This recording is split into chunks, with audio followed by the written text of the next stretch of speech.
sixth grade focus. Mrs. Jackson here to go over the week 3 daily language practice questions so you can check your understanding and your answers and make sure you have the correct answers. So message me with any questions you guys have. But question 1 says, identify the first prefix. And what does it mean? Well, the word is uninhabited. Uninhabited. Go ahead and try it. Say it for yourself. Uninhabited. Well, that has 2 prefixes at the beginning. So the 2 prefixes, can you identify them? Un and in. Uninhabited. So the first prefix is un, and it means not. When we add un to a root word, it means not. Okay, so your answer is un and not. Question 2. What is the plural of each word? Lizard and kangaroo. Okay, lizard ends in D, and all you have to do to make it plural is add S. That's it. Kangaroo ends in OO, and you know what? All you have to do to make that word plural is the same thing. Add S. Not ES, no apostrophe.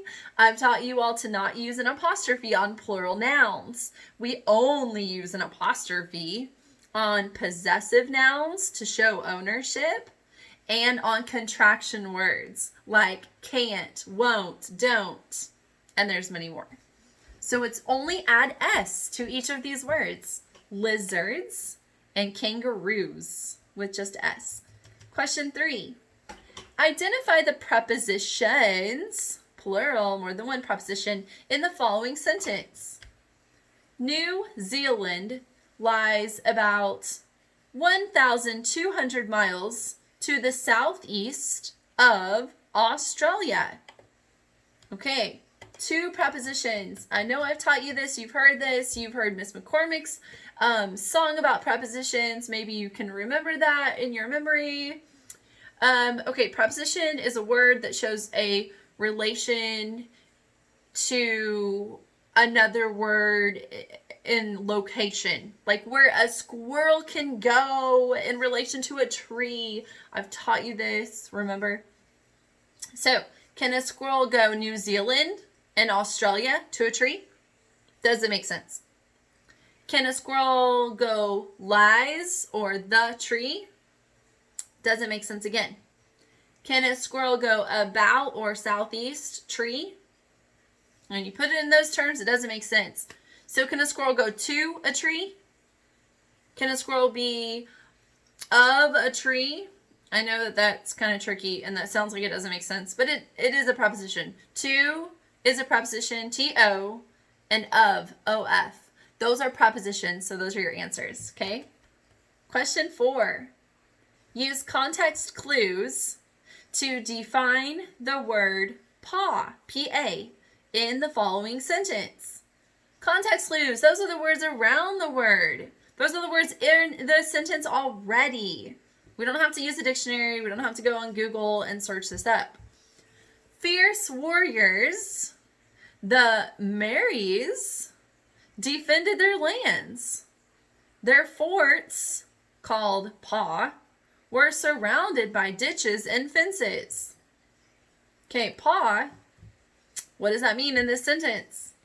Don't go looking on Google. You can figure this out just using this sentence, okay? Are paws warriors? Was paws right next to warriors? No. So that's not really a context clue. That doesn't really help us. Lands? Was paw right next to lands? Nope. Ditches and fences?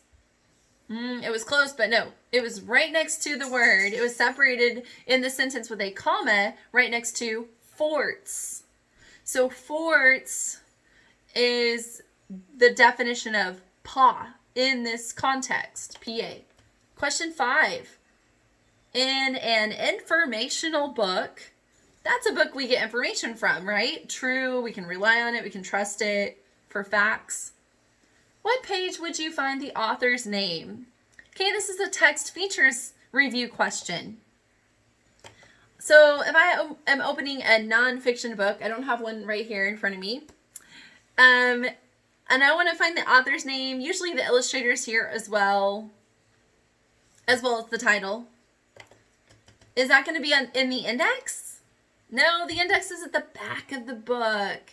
It's a list of topics in alphabetical order with page numbers. Table of contents? Nope. That's where you have all your chapters and page numbers and the titles of the chapters. That's not going to tell me the author's name. The glossary? No, the glossary is kind of like a dictionary. It's words that are in that book with their definitions. Oh, the title page. So I'm going to find out the author's name on the title page. Question 6. Correct the spelling of each word. Adventurous, dangerous. Okay, I'm looking at those words. Advent sounds fine. The beginning sounds fine. Danger, yeah, that's how you spell danger. Okay, so we need to fix the suffix on each of these words. So the last part of the words sound like us. Well, I know that when a word sounds like us, it has to end in O-U-S. O-U-S. O-U, O-U Sooners, and then S. So the answer is adventurous with O-U-S at the end, and dangerous with O-U-S at the end. Those are the suffixes. Question 7. Is this statement a fact or an opinion? So can we prove it, or is it someone's thoughts, feelings, beliefs? Can it be proven or not? The kiwi bird has nostrils on its beak. So nostrils on its beak. Can we prove that? Yes, you could read about that. You could research about the kiwi bird and find out what it looks like and what its anatomy is, its body, and we can prove that. That is a fact. Okay, number 8, complete the analogy. Oh, we've done a lot of analogies in class. This is review, guys. All of this is review. Analogy is when you compare two things to find the relationship between the next two things. Lazy is to energetic as instigate. Let's say that word. Say it with me. Instigate. One more time. Instigate is to blank. Well, lazy, like, oh, I just want to sleep, I don't want to do anything, I have no energy. That's the antonym, that's the opposite of energetic, lots of energy. Okay, so those are antonyms. Therefore, instigate, we have to find the opposite of instigate. If you instigate problems, you start them. You initiate them. You cause them. You instigate something, meaning you started it. Well, what's the opposite of start? Stop. Yeah. If you're not instigating it, but you're doing the opposite, you're stopping it from occurring. So stop is your answer. Question 9. Put the following words in alphabetical order. So ABC order. Okay, I don't have my ABC, strip cross that I have at the front of the classroom on here. But, your ABCs, A, B, C, D, etc., etc. Okay, it might help you to sing that little song. We have clutter. Repeat these words after me. Clutter. Coconut. Cobra. Coastline. They all start with what letter? Yep, C. Look at the second letter. L-O-O-O. Does L come before or after O? It comes before. So your first word is clutter. And then you can do your C-O words. Okay, look at your options and eliminate the ones that don't have clutter first. Let's see here. So there's 2 answers with clutter for the first one. So the next option, coastline or cobra? Third letter. We have an A and we have a B. Which comes first, everyone? A. So clutter and then coastline And then A, B, C, clutter, coastline, cobra, coconut. That's your answer. Clutter, coastline, cobra, coconut. Last question for the week. Question 10. Fact or opinion, guys? Can we prove it or can we not prove it? If we can prove it, it's a fact. If it can't be proven, it's an opinion.